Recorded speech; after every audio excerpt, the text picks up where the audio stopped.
Hi, friends. I'm here today to talk to you about 5 great little tranquilizers. This has been a really stressful time period for all of us. And if you're gifted and intensely sensitive, it's been ultra stressful. Even if you don't know you're gifted or intensely sensitive, it's everywhere. From this problem to that problem, to this social thing, to that political thing, to this environmental thing, it's just everywhere. And so I thought today I would share 5 great little tranquilizers that I use to remind myself that it's going to be okay, that I don't have to get caught up in the whirlwind of craziness with COVID, with the political climate, with what's going on in the climate itself, all of those things, what's happening with our friends and the division and the loss we're all experiencing on so many levels. There are some things we can do to rest, to calm. And so I thought I would share 5 of them. This is not a complete list, not even close, but these are some of my favorites, might we say. The first one is to remember there's always a potential for something more. There's always a potential for something greater or more. It always happens that way, that out of every fire comes a phoenix. Lotuses only bloom coming from mud. So sometimes when things look really off or scary or upsetting, I remind myself that within all those people, all the situation is a potential, an inner soul level potential for something great, for something good to come out of the things that don't always work. That's how we grow. We grow coming out of our comfort zone. We grow as we seek and evolve and work toward our potential as people. So I always remember that. I remember that no matter all the work I've done on myself and all the work I help people do, that there's always more. There's always something more. So I always find myself saying this or something better. Let's look at what can be better. Or how can I handle this with love instead of fear?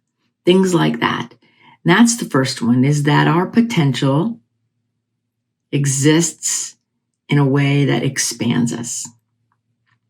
And that's beautiful. And it reminds me that there's always something more. The second great little tranquilizer that I use is that we're both spiritual and physical. And it's not, some people say we're a spiritual being having a human experience. True. We're also a human being having a spiritual experience. Also true. We're both. It's like tandem. Yes and. Yes and. So I say yes and often. And when I hear either or language out of people, like it's this or that, I say it's a yes and for me. I'm checking out all the options because I know that we are both spiritual, which is timeless.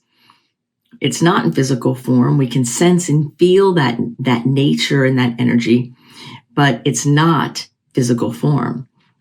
Then we have the physical form. In some metaphysical worlds, they say that we're the hands and feet of God, right? And so we have our physical nature where we do stuff, touch things. We get cold, we get hot, we have experiences. And the physical body for me is much like a car carrying our soul, our spirit around, doing great experiences. So we're yes and. It's not one to the exclusion of the other. And so I remind myself that spiritual bypassing, that's when somebody hangs out, oh, God will take care of it. Oh, the spiritual stuff, if it's meant to be, it'll be, without taking any human responsibility. That's a mistake, right? And then the people getting way over here on fear, who are just fear, without having any trust or faith in the order of the universe, they're missing the point too. It's yes and. So I always remind myself, Diane, think of yes and. Tandem. We're spiritual and we are physical. Take care of the physical and take care of the spiritual. One not to the exclusion of the other. Number 3 is that we know and understand truth in our innermost being. We know our truth and we have intelligence in our mind because we have evidence. Missouri is the show me state, right? When we have tangible evidence, that's an intellectual form of knowing. Then there is the heart knowing, like your heart has intelligence right here. It has intelligence. The heart center right here has intelligence. So how is life landing on you? How are you receiving life? Are you rigid and fearful and blocking everything knowingly and unknowingly? Are you letting it in and paying attention to how things feel? And also, are you allowing your heart to be open to show up in the world? How do you show up? Whether it's a phone call, a video call, in person, how do you show up for yourself? Do you take care of you? Are you loving on yourself? Do you realize you have vast knowledge? Not just cognitive knowledge, though you have a lot of that too, but you have vast connection and knowledge in your heart. Your heart knows. It's very strong and very, very powerful. And the other place you have intelligence is in your gut, which is your faith or your intuition. Your connector to the greater that does not have physical form. Some of my clients have described it as like a highway above their head of all these different ideas and inspirations and things that's unlimited. And they grab the possibility down and make it theirs. That's what some people call it. Some people call it God. Some people call it the divine or the universe. But there is an intuition about us, a faith about us that is our connection to the greater that is intelligent. The connection to the greater is intelligent. Forbes magazine was quoted as saying that intuition is the highest form of intelligence. So when you allow yourself to heal your wounds, to open yourself up and be aware that you have intelligence, not only in your intellect that looks for evidence, and in your heart that has a knowingness, and in your gut that's connected to faith and intuition. It makes sense to me that then if we're going to live in integrity, all three of these centers will be in alignment. That my head and my heart and my gut, my intellect, my heart, and my spirit work together. Not mutually exclusive. Remember, yes, and they're not mutually exclusive. They weave together. They're like a beautiful tapestry of this beautiful energy. And the problem is in our society, especially with gifted people, is we're highly over-rewarded for our intellect and the evidence, scientific method, all of those things, highly over-rewarded. And many people have put their intuition or their spiritual connectedness on the back burner or may even deny it, right? I mean, that doesn't keep us in integrity. It doesn't keep us in alignment. And then there's the people who have lots of trauma and old wounds, a heartache, or they've been deeply hurt or betrayed and they have not healed that and rectified the situation and let it go into the higher realms, right? They're holding on to that heart that blocks the integrity. So we really want to, as a tranquilizer, connect to our gut, our intuition, our soul. What's right for me to do? Who am I? What am I here for anyway? Connect to our heart. Love yourself. Like every day I say, I love you, Diane. I love you, Diane. And I put my hand right here and I let myself feel it. So you might want to try it. Or go look in the bathroom mirror tonight and say, I love you, and put your name there. I love you. I love you. And let yourself, with eye contact, connect to that deep love. Some people even cry the first few times they do it because it's so deep. We're taught not to love ourselves. We're taught to be like living sacrifices and we come last. Gotta love yourself. And then to honor your intellect, the part that's looking for the evidence procedure, as we call it in the courtrooms. And just maybe that's the supporting actor. And maybe the leading actor is spirit and our heart.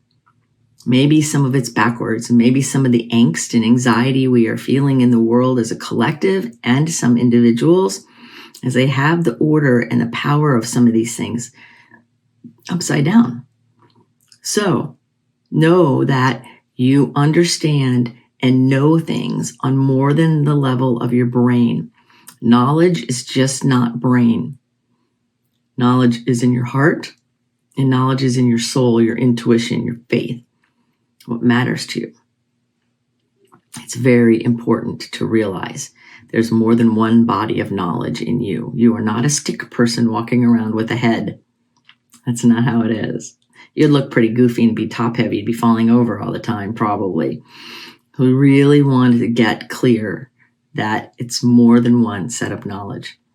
When I remind myself of that, when my brain gets all upset, or maybe my heart's feeling fearful, then I can calm myself down by getting in integrity. What am I thinking about? And is what I'm thinking serving me? Is what I'm thinking for the highest good, really? And if it's not, if I can't say yes, I shift it to something that is serving me, that is for the higher good. And then I check in with my heart with the same questions. And then I check in with my gut with the same questions. Once I get that alignment, I'm calm. It's like taking a tranquilizer without needing a drug. It's called getting in integrity on a deep level. And then the number 4, great little tranquilizer for Diane, is to remember that the universe, God, spirit, whatever you want to call it, the universe is the source of all my supply. That abundance is everywhere. In fact, I learned it from a Native American prayer I heard many, probably 30 years ago, that the universe is the source of all my supply. In perfect ways, the universe always provides. Thank you, thank you, thank you. And I've had a lot of up and down times in my life. A lot of times that were great, and a lot of times that were really scary and really hard, just like you have. Lots of betrayal, lots of pain, lots of confusion. It's all been there. So I remind myself, God is the source of all my supply. In perfect ways, this universe always provides. And it calms me down. It usually doesn't provide exactly in the way I think it's going to. It might be different. There might be different things happening. But yet, things are going well. Things start to turn around. The thing that was scaring me, the thing that was hurting me, the thing that was holding me back was somehow not as important or dissipated or left. So remember that. The universe in perfect ways always supplies, always takes care of you. Always. The 5th one is we develop and we evolve in stages. I have to remind myself of that a lot because gifted and overexcitable people, we expect ourselves to go from 0 to 100 in no time. Now, in a lot of situations, we can. But when it comes to our personal development and our personal evolution, there are stages and steps, and sometimes we're on them longer than other. I kind of see life as a big Montessori school where you might learn one thing faster than me, and I might learn this faster than you. And in the end, we both get all the lessons. How fast we learn it or slow we learn it is individual, and it's totally okay.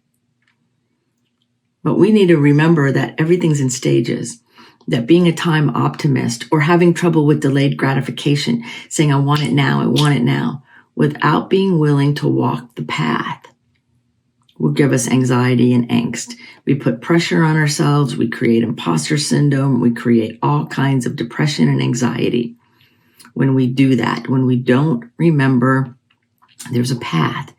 There are steps and stages to our spiritual development and our spiritual evolution, our heart-centered development, our heart-centered evolution, and our intellect. It's not just one thing. It's multiple parts of us that are coming along on the journey. And as I said before, the spirit and physical are in tandem. So you might have opened your spiritual resources and can feel your intuition. And if you don't take care of your heart and your mind, it's going to feel really off. It'll be scary. I had a client one time who was afraid of his intuition because he didn't know what to do with it. I also have some people who are afraid to connect to their intuition because they want to be linear and have everything on a spreadsheet. It's all about that integration, the integration of what your intellect and your heart and your spirit are saying and doing what is right for you. And whenever I sit back and I remind myself of the greater part of my human evolution and my development, the greater role that we have, and that the universe always provides. It might not be the way your ego that's not your amigo wants it, but it doesn't mean it's not provided. The only thing that stops us from it is us. If there's something in your life that you are looking for or desiring and you don't have it, you are the block. I work with people all the time, helping them see through the fog, see through the static, to undo whatever is between them and their heart's desire. Because most of the time it's a human trance of a belief or an idea that we adopt along the way that isn't true. And we believed the lie. So we have to learn something different. That's why there's stages. And it's a lifelong journey.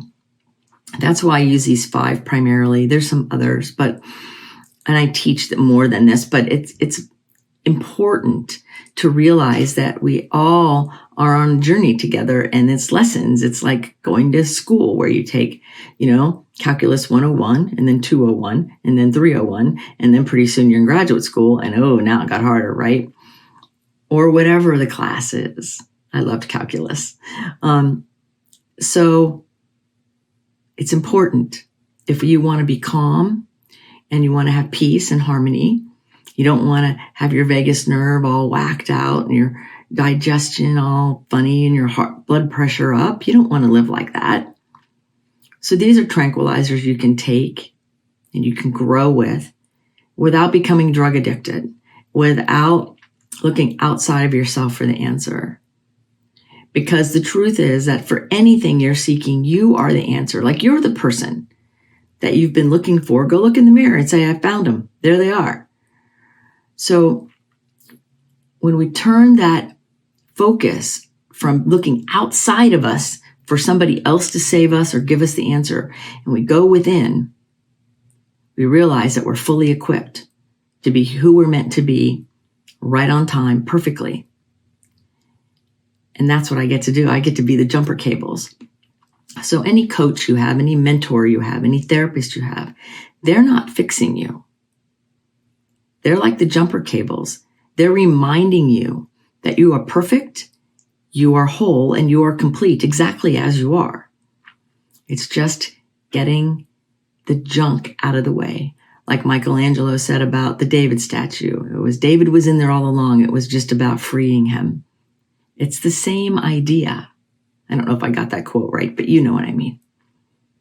It matters that we take these tranquilizers from the inside out and disconnect ourselves from the greed and the fear and the avarice out there. That we remember that you and all of us are here. We're on purpose. We have a purpose. And whether we know the purpose or not doesn't matter, because we will know it when we begin to look within. You will never find your purpose outside of you. And everyone's is different. So I hope these 5 tranquilizers have served you or reminded you to breathe, right? To remember that we all have potential for greatness and we can keep growing in this beautiful way, and to remind ourselves that we're physical and spiritual, right? And to remember that we have more than one set of knowledge within us, and that the universe is the source of all of our supply. And to remember that everything comes in stages. Our development is in stages. This is not a race. There's no finish line. Until the next episode of Someone Gets Me, Keep your face to the sun so the shadows fall behind you because you're a rock star and you're here on purpose with a purpose.